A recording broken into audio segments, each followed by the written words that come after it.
Quand le bruit est devenu fort, il est mété. Il est mété. Comme il est là, je ne dois pas rester comme ça.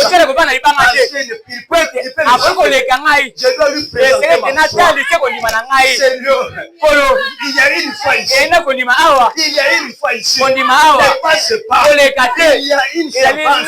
Il croit en toi. Il y a un serviteur.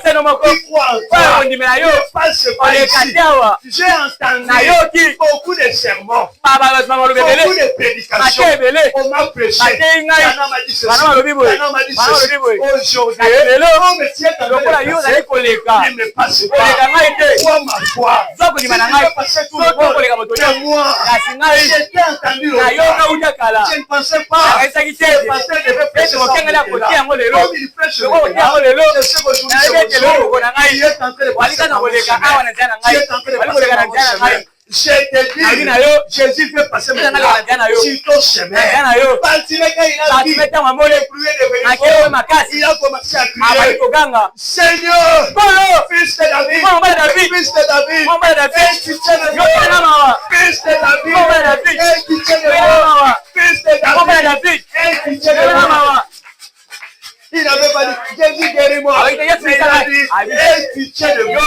Pitié de moi. La foule était grave. La voix était grave. Jésus ne pouvait pas entendre. Mais la foi de Bartimée a arrêté Jésus. Qui est-il pour arrêter Jésus dans son corps? Si tu ne peux pas arrêter le président, si tu ne peux pas arrêter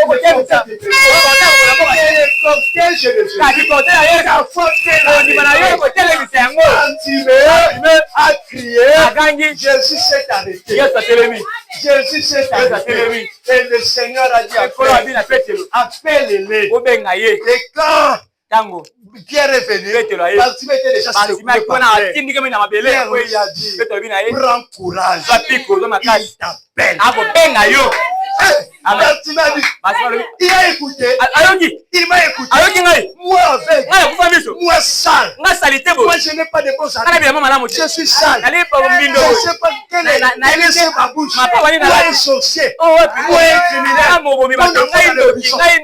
j'ai un problème, moi une prostituée, il m'appelle, il m'a écouté. Jésus, il écoute. Quel que soit l'état que tu as, quel que soit ton péché, quel que soit ce que tu as fait, Jésus, il doit t'écouter. Je te dis la vérité, je sens déjà, il est ici, il est ici, il doit t'écouter. Jésus s'est arrêté, appelle-le-moi. Bartimée, prends courage. Les maîtres t'appellent. Et Bartimée est venu. Tout le monde a voyé. Qui est ici? Il a arrêté Jésus. Et Jésus l'a appelé. Bartimée, il venait avec beaucoup. Il m'a appelé. Moi, avec grâce. Moi, je suis sage. Il me connaît. Le roi des rois. Le Dieu d'Élie me connaît. Même si Élie n'est pas là. Mais son Dieu, Dieu l'audience maintenant. Bartimée. Tu es né de fils d'Abraham. Qu'est-ce que tu fais que Seigneur, c'est ce que j'ai pensé. C'est ce que j'attendais. Je veux voir. Et l'homme de Galilée a touché ses yeux. Et lui a dit, ta foi t'a sauvé. Bartimée, il a regardé. Il a crié. Je vois je vois encore. Ce matin, tu dois voir tu dois voir le Dieu, Jésus-Christ, l'homme de Galilée, a passé ce jour-là, là à Galilée. Bartimée, il a réussi. Il a réussi. Ses yeux ont ouvert. Et encore, dans cet âge, L'homme de Galilée, il était passé par là, aux États-Unis. Amen, amen. Aux États-Unis, même la petite poisson, les petits poissons qui étaient morts.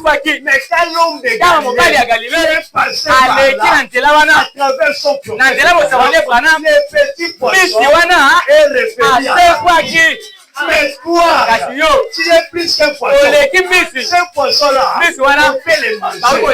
Mais tes vaches, l'homme de Galilée, qui marchait là, les petits poissons, il s'est retrouvé. L'homme de Galilée, un jour, il a passé là, en Afrique du Sud, à Durban, à travers son cerveau. Quand il a prié, on nous a dit, frère Branham, il était dans la maison du gouverneur. Il était en train de déjeuner. Alors, là-bas, dans les maisons des gouverneurs, il y a des vides. Il y a des vides de fenêtres. Alors, on a dit, frère Branham, viens voir. Il y a du bruit. Là, dans la ville, dans la presse.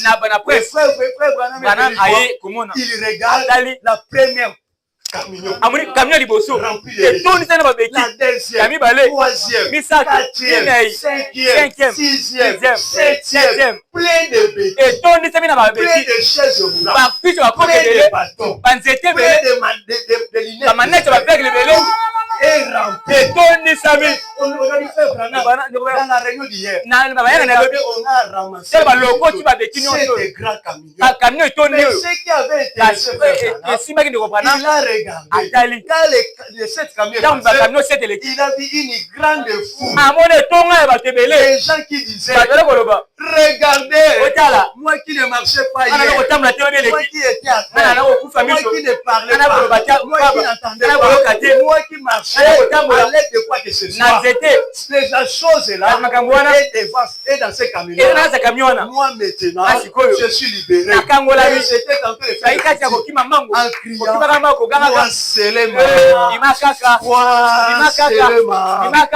quoi Selema, c'est que je suis devenu parce que j'avais cru.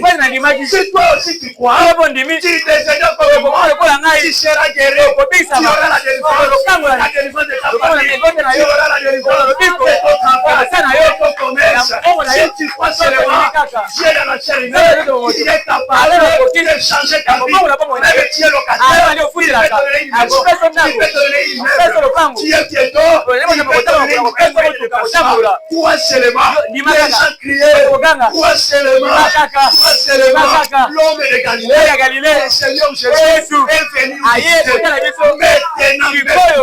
le Dieu là, à travers Branham a dit, même si moi je parle, l'homme de Galilée, il viendra partout, on croira ce message.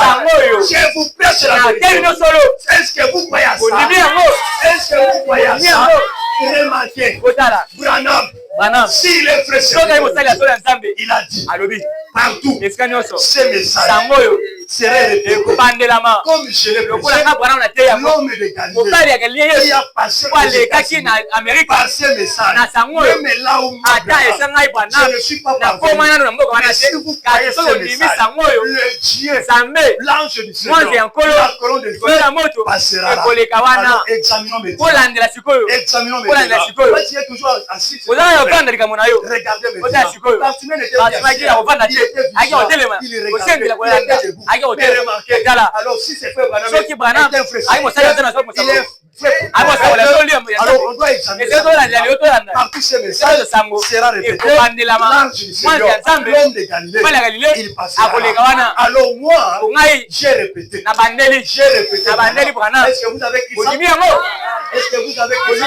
Alors, nous voulons maintenant, c'est que Branham a fait sa copine maintenant. Il est Dieu de lui. Il est Dieu de lui. Je dois maintenant l'appeler. Soyez prêts. On doit l'appeler. Toi, tu as crié. Moi, j'ai répété. Ce n'est pas mon problème. Moi, j'ai répété. Moi, j'ai répété.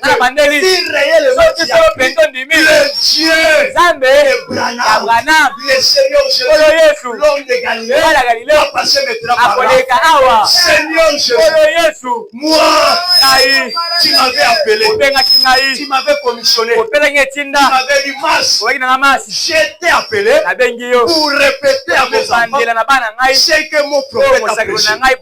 Ce sont ton travail. Quand tu répéteras ce que Branham a dit, toi écarte le chemin, laisse-moi le Dieu de Branham s'enterrer en scène. Seigneur, je le fais. Je le fais. J'ai répété. Maintenant, voici tes enfants. Ils ont des problèmes. Il fait te voir. Il fait te voir. Il fait te voir. Fais ton entrée, Seigneur. Fais ton entrée, Seigneur. Fais ton entrée. Je sais que tu ne m'as jamais. Tu ne m'avais pas menti. J'ai répété. Branham